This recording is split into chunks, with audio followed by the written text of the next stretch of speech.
tout le monde, j'espère que vous allez bien. Aujourd'hui je reviens pour une vidéo à la cool. On va faire une FAQ en mangeant des fruits. J'ai un peu revisité le mukbang. Délicieux. Je me suis dit que ça faisait très longtemps que j'avais pas fait de FAQ, que j'avais pas répondu à vos questions et peut-être que vous en aviez des intéressantes. Alors je vous ai demandé de me poser des questions sur Instagram. D'ailleurs suivez-moi sur Instagram, ça me fait plaisir. Depuis quand il y a une mouche ici? Et j'ai reçu pas mal de petites questions et vraiment des questions sympathiques, donc je vais y répondre maintenant. Et il est plus de 16h et j'avais un petit creux, alors je me suis dit quoi de mieux qu'un petit plateau de fruits. Et puis let's go quoi. Donc bref, assez blablaté, c'est parti. Emma me demande quelle est ta marque de vêtements préférée. C'est un petit peu difficile de donner une marque de vêtements, mais en tout cas un magasin où j'ai un putain d'aft sur la langue, c'est pour ça que je parle très bizarrement. Désolée. Un magasin où j'achète très souvent des vêtements, c'est Bershka. Je trouve qu'ils font des pièces vraiment chouettes pour des prix hyper abordables.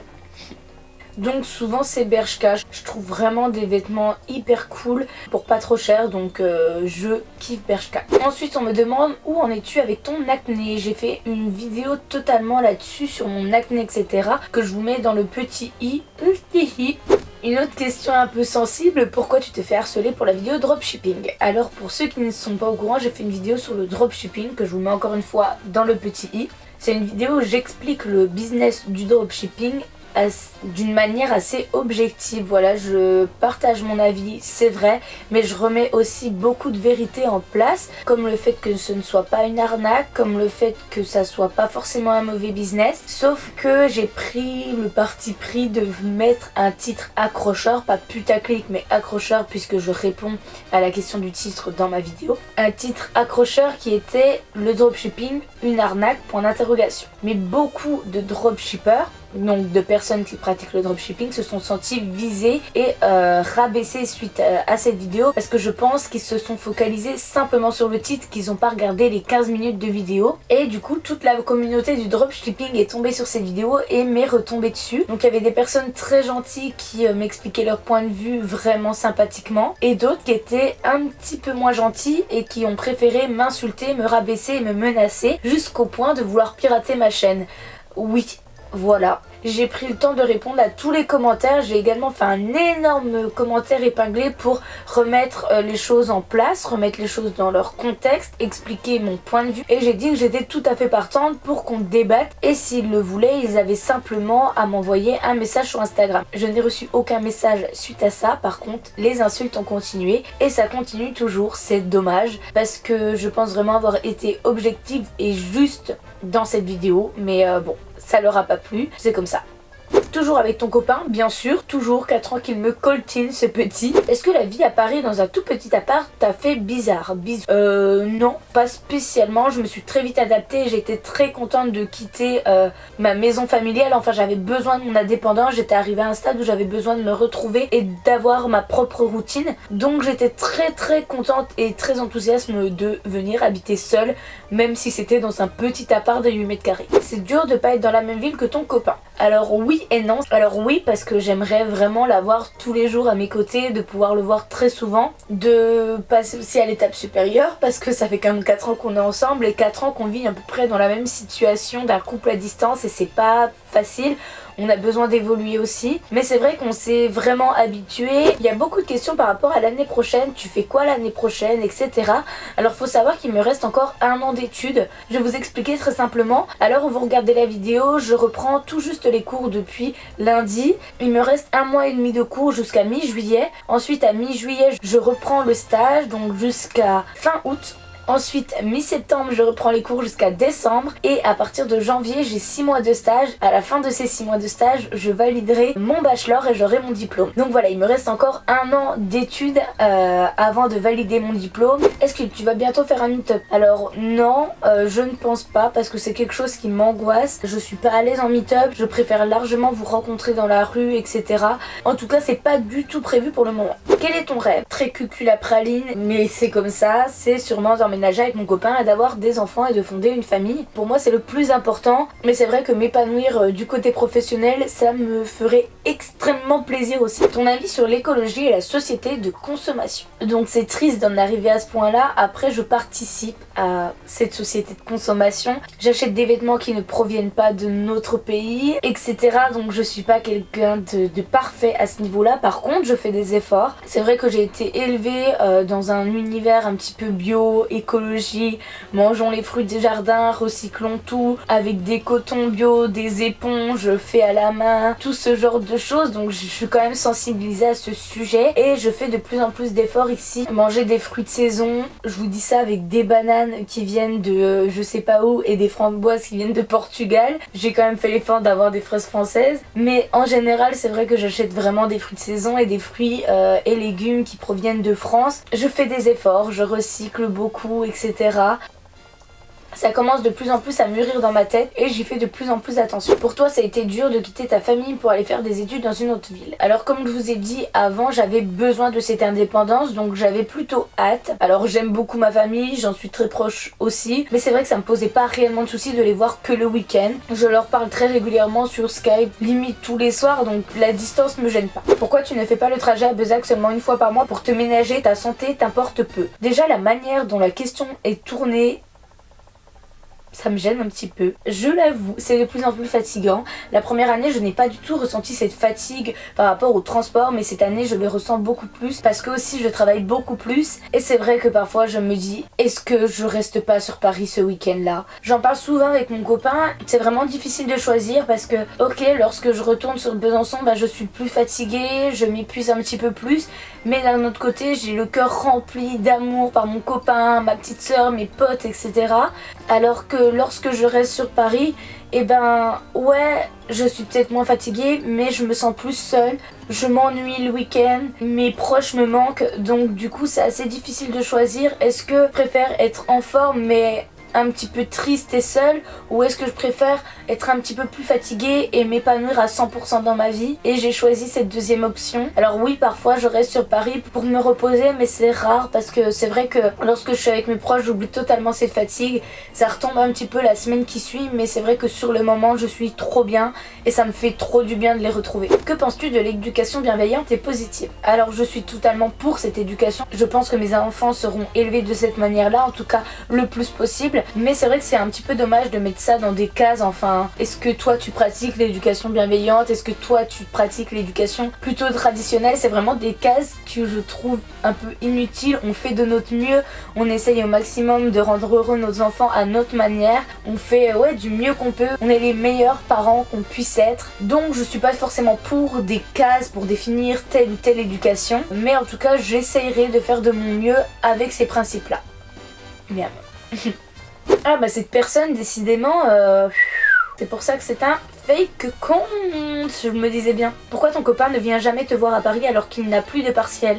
Alors très cher, mon copain ne vient pas sur Paris tout simplement parce qu'il n'a pas d'abonnement TGV Max. Je paye 79 € par mois pour avoir accès à presque tous les trains, en tout cas un très grand nombre, et du coup je peux revenir autant de fois que je veux sur Besançon, ça me coûtera pas plus cher que 79 €. Cet abonnement est sous engagement de minimum 3 mois, donc c'est vrai que c'est pas hyper rentable pour mon copain, et s'il n'utilise pas cet abonnement, un TGV Besançon-Paris, c'est minimum 60 balles. Est-ce qu'il a 60 balles à mettre pour un aller Besançon-Paris? Je ne pense pas et je préfère l'épargner de ça. Voilà, tout simplement. Ton métier de rêve, je ne sais pas encore, mais en tout cas rester dans le milieu dans lequel je suis, c'est-à-dire tout ce qui est web marketing, j'adore ça. Après, je ne sais pas forcément mon métier de rêve. Comment tu t'es organisé pour le bac? J'ai fait 2 vidéos hyper complètes à ce sujet au moment du bac, enfin juste après le bac, que je vous mets juste ici. Je ne compte pas refaire de vidéos et m'étaler sur ce sujet parce que vraiment j'avais fait des vidéos vraiment complète là-dessus, donc n'hésitez pas à aller voir si ça vous intéresse. Devenir youtubeuse, c'était ton métier de rêve ou pas? Non, je ne pense pas, en tout cas je l'ai jamais espéré. J'espère que je pourrai gagner une partie de ma vie grâce à YouTube parce que c'est quelque chose qui m'épanouit vraiment, mais le web marketing reste quand même le domaine dans lequel je veux m'épanouir professionnellement, mais j'espère pouvoir combiner les deux pour avoir des revenus plutôt convenables et pour pouvoir y vivre. Quel est ton voyage de rêve? Je pense la Grèce. Pour ceux qui ne sont pas au courant, je suis d'origine grecque et je suis déjà allée en Grèce il y a quelques années et j'aimerais y retourner. C'est vraiment un joli pays que je souhaite plus visiter, donc voilà, j'espère pouvoir y retourner assez rapidement. mais c'est pas du tout prévu pour le moment. Comment tu fais tes smoothies? J'ai un joli blender que j'adore de la marque Eco que Camille m'a offert pour Noël. Je vous mets le lien en barre d'infos parce qu'on me le demande tout le temps. Je mets des fruits dedans. Parfois je mets un peu de lait de soja et voilà, ça me fait un smoothie. Tu te vois vivre où plus tard, Paris, Besançon ou autre? Au début j'étais sûre, je ne voulais jamais habiter à Paris, etc. Et finalement j'adore ma vie parisienne. J'adore la facilité de Paris, d'être à proximité de tout, de pouvoir faire plein de choses tout le temps. Voilà, je peux faire mes cours jusqu'à 22h30 en bas chez moi, je peux aller au Sephora des Champs à 22h si je le veux, ça sera ouvert. J'attends 3 minutes mon métro et j'ai vraiment appris à apprécier cette facilité et maintenant j'en suis peut-être un petit peu dépendante. Voilà, j'adore Paris mais elle est quand même épuisante donc je pense pas y vivre toute ma vie, mais pourquoi pas y vivre un petit moment de ma vie, c'est vrai que c'est cool. Ou alors une grande ville mais pas aussi grande que Paris, genre Lyon. Mais c'est vrai que j'aimerais quand même rester vers mes proches, vers mes parents, etc. Donc je sais pas. Après ça m'enchante pas plus que ça de vivre sur Besançon, mais je sais pas encore. Il y avait aussi beaucoup de questions là-dessus, que comptes-tu faire une fois que tu as terminé ton école? Alors je vous avoue que je ne sais pas. À la base j'étais sûre, je voulais me mettre en freelance à temps complet et tenter ma chance en tant que freelance. Pour l'instant j'ai déjà quelques contrats en freelance donc c'est cool, mais pas de quoi me faire un revenu tous les mois. Un peu délicat. Mais je me suis dit si je me lance pas maintenant, je le ferai jamais. J'aurai jamais les couilles de me lancer plus tard. Donc je m'étais dit dès que j'ai fini mes études, je me mets en freelance. J'ai la possibilité en plus de faire mon 3e stage dans ma propre entreprise, donc je me suis dit pourquoi pas. Mais suite au stage que j'ai fait là, donc j'étais business analyst ou consultante e-commerce, enfin bref, je faisais pas mal de choses. J'ai kiffé mes tâches. J'optimisais des comptes Google Ads, je faisais des rapports mensuels pour des clients, pour optimiser leur business, pour optimiser leur e-commerce et j'ai kiffé ça.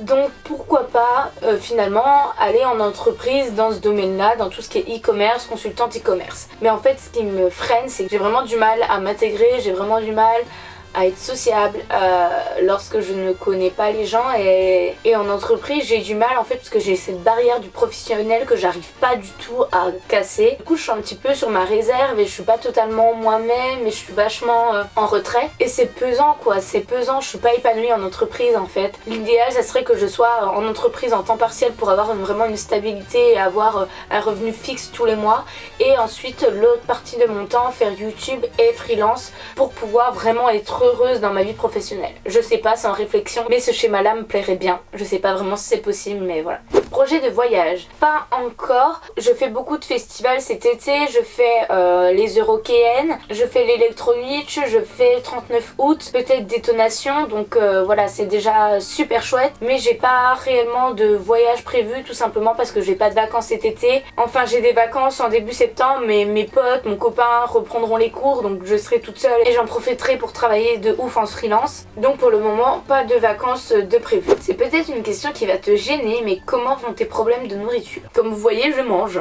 Voilà. Pourquoi tu ne voulais pas habiter dans une coloc à Paris? Déjà, j'avais besoin de solitude, d'avoir une organisation à moi et d'être vraiment indépendante totalement. La coloc, ça m'a jamais trop attirée avec des inconnus. Si je me mets en coloc, c'est avec des gens avec qui je suis très proche, que je connais déjà, où je sais que leur organisation va marcher avec la mienne. C'est pas mon truc d'arriver avec des gens que je ne connais pas. Je suis pas du tout assez sociable pour ça.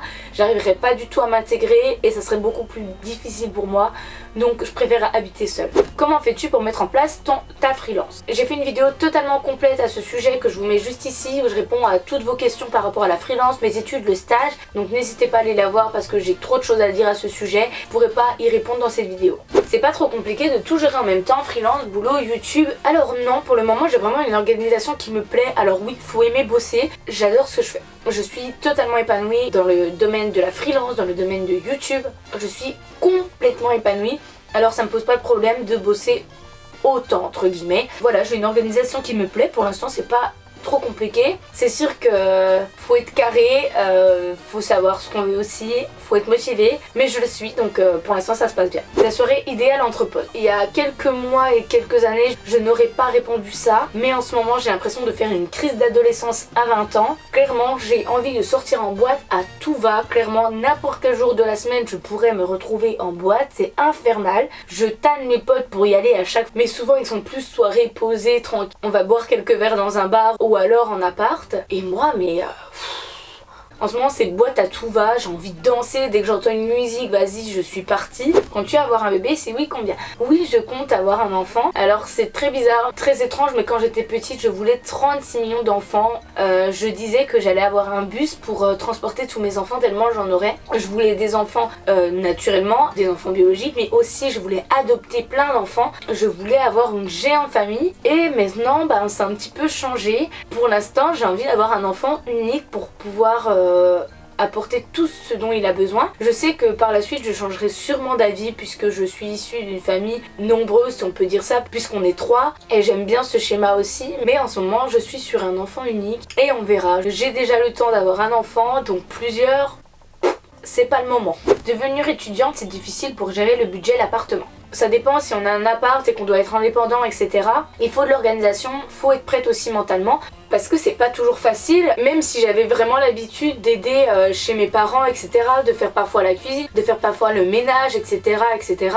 C'est totalement différent quand on doit tout gérer tout le temps dans son propre chez soi, donc la machine, la vaisselle, la cuisine, le rangement, les poubelles, le nettoyage et tout. Faut avoir une organisation et faut être préparé à ça. Donc ça peut être difficile pour certains, moi ça l'a pas été parce que j'étais totalement prête, mais c'est vrai que ça peut ne pas être hyper facile pour d'autres. Niveau budget, j'ai la chance déjà de ne pas payer mon appartement puisqu'il est à mes parents, donc ça déjà ça m'enlève un gros poids. Et aussi j'ai la chance d'avoir des revenus tous les mois. Je travaille pour ça, je ne vole pas mon argent. Je suis sur YouTube, donc j'ai un revenu sur YouTube. Je suis aussi freelance et j'ai un revenu par la freelance. Les deux revenus cumulés, j'arrive à vivre convenablement. Je suis pas riche, loin de là.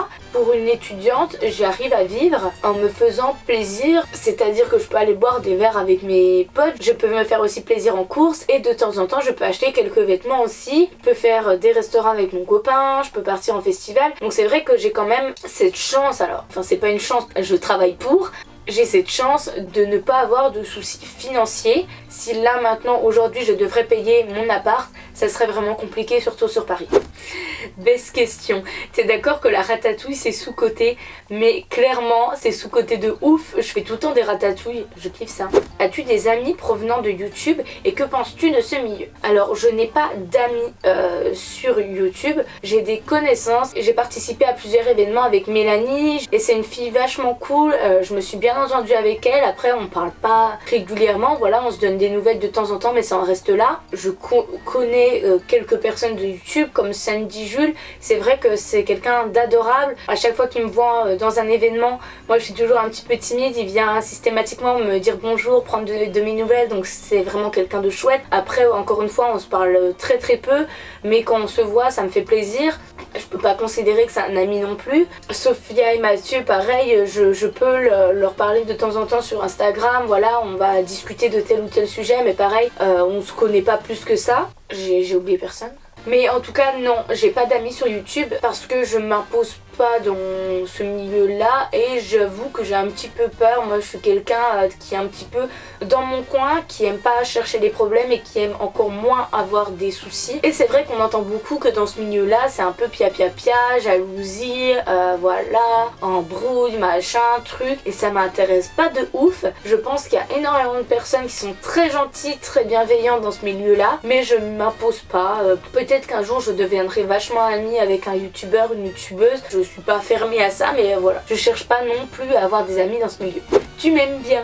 Oui, je t'aime bien. Cette fille-là, c'est vraiment un coup de cœur. Pour vous expliquer notre petite histoire, l'année dernière, elle a fêté son anniversaire et on a des amis en commun. Il y a une de mes connaissances qui a posté en story une photo de cette fille-là et je l'ai trouvée si belle, mais si belle et si rayonnante. Et je suis allée lui dire et depuis ce jour-là, on n'a pas arrêté de se parler. Et c'est une fille tellement touchante, attachante, mignonne, tout ce que vous voulez. Quel type de vidéo préfères-tu filmer? Je sais pas, j'adore filmer les vlogs, mais j'aime aussi me poser parfois face cam ou faire des vidéos comme j'ai fait en ce moment, les get ready, les semaines dans ma peau, les routines, etc. Enfin bref, tout ce que je fais sur ma chaîne, je kiffe. Je pense pas avoir de préférence entre certains types de vidéos. J'ai 40 minutes de rush. Je vais passer 6 jours au montage. Il me reste des fruits si vous en voulez. Prenez hein. Je vous en prie. Bref, cette vidéo est terminée. J'espère vraiment qu'elle vous aura plu. Ça m'a fait super plaisir de me poser tranquillement, de bouffer en répondant à vos petites questions. Ça faisait assez longtemps. Bref, on se retrouve du coup vendredi et dimanche pour un nouveau vlog et mardi prochain pour une nouvelle vidéo face cam. Je vous fais des bisous. Bisous.